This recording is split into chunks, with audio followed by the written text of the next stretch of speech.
result of practice and education? ? This view of his character was in any case established very early when, in 1709, Nicholas Rowe depicted him as, quote, a good-natured man of great sweetness in his manners and a most agreeable companion, unquote. This comes as a surprise to those romantics who believe that he must have shared the horrors of Macbeth or the torments of Lear. He is not jealous of Othello, nor rambunctious Falstaff, yet in the moment of conceiving them, Sophocles, the author of some of the most desperate Greek tragedies, was known as the happy playwright.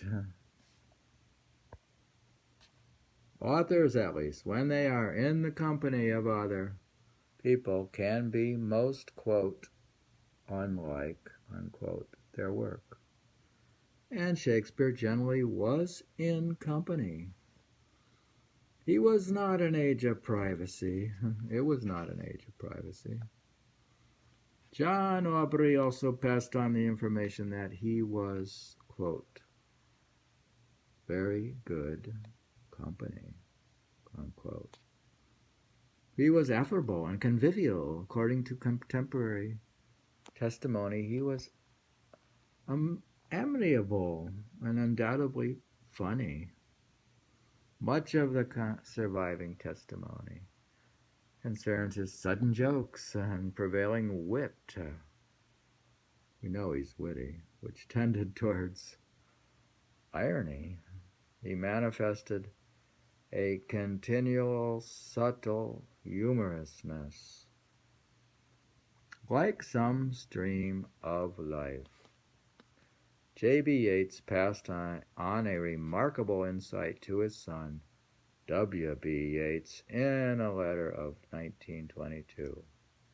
He says, quote, I bet that the gentle Shakespeare, he wrote, was not remarkable for his gravity, and I think that in his plays he was always maliciously on the watch for grave people, as if he did not like them.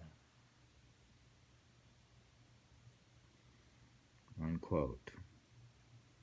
He did not stand out as a man of eccentric or extraordinary character, and it seems that his contemporaries seemed to sense a deep equality with him. He effortlessly entered the sphere of their interest and activities. He was, in that sense, infinitely good-natured. The apparent ordinariness of extraordinary men and women is one of the last great taboos of biographical writing.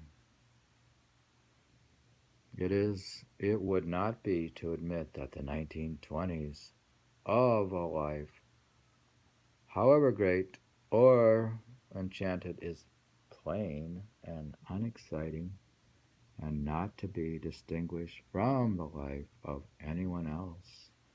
But there should be a further admission. The behavior and conversation of even the most powerful writer or statesman or philosopher will in large part be more than average or predictable. There is not much to differentiate the mass of humankind except for some individual action or production. Shakespeare seems to embody the truth of this. That is why his contemporaries came away from Shakespeare's company with no overwhelming sense of his personality.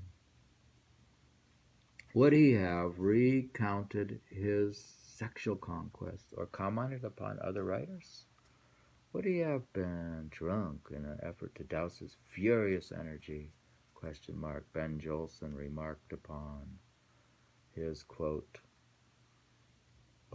open and free nature, unquote, echoing Ego's description of Othello Open may mean accessible and transparent, but it can also mean receptive, like an open mouth. His amiability may not have been so apparent in his professional career capacity. It has often been pointed out that he did not become engaged in the more pugnacious writers' quarrels of the period and seems in general to have steered clear of public conflict and controversy. They were a waste of time and energy.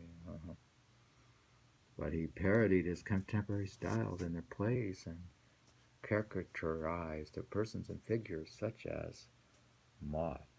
It is easy to exaggerate Shakespeare's poise and detachment. He may not have been argumentative in public, hating controversy of every kind, but he may have been sharp and acerbic in private. Much speculation has been devoted to his, quote, feminine characteristics, and in particular to his extraordinary compassion and sensitivity.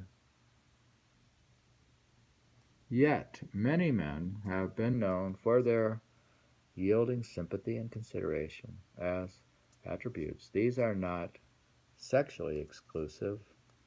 It is not because he had some, quote, soft aspect of his character that he chose not to enter into fights and disagreements, but because he could see every side of every argument.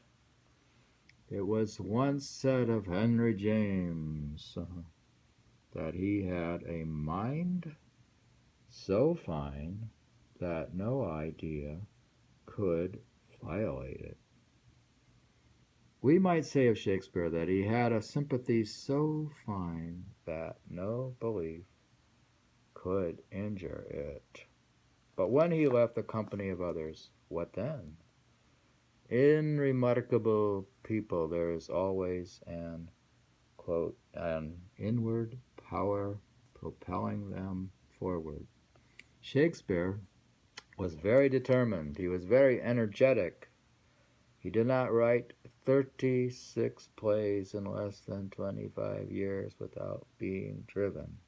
So on his first arrival in London, his contemporaries would have encountered a highly ambitious young man. He was ready to compete with his more educated contemporaries from Marlowe and Chapman and Greene and Wiley.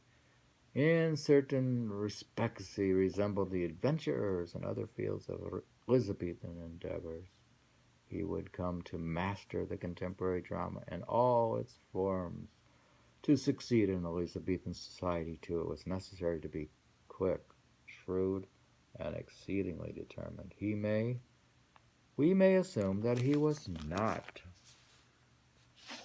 sentimental. The young man in his early plays was remarkable for their humor and their energy, amounting almost to self-assertion. They are not troubled by inward doubt. Shakespeare himself had a sure sense of his own worth.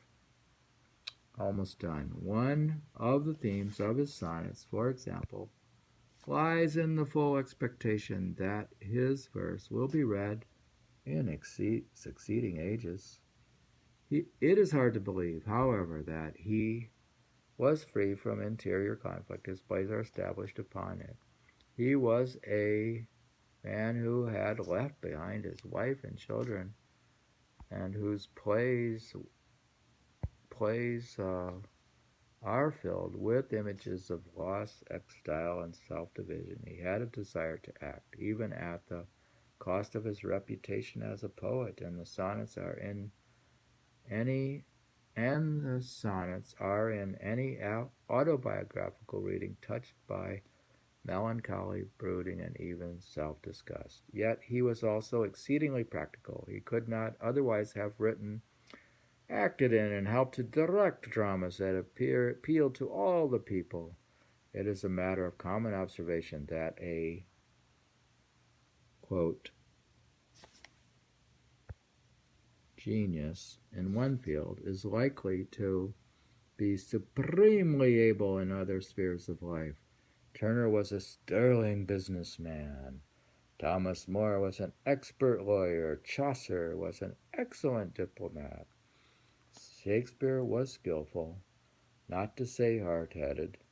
In money matters, he acquired a reputation among his fellow countrymen as a money lender. He bought up properties and titles. He speculated on corn and malt at times of dearth. His will is an eminently pragmatic and unsentimental document, and by the time of his death he had become a very rich man. End of chapter 23.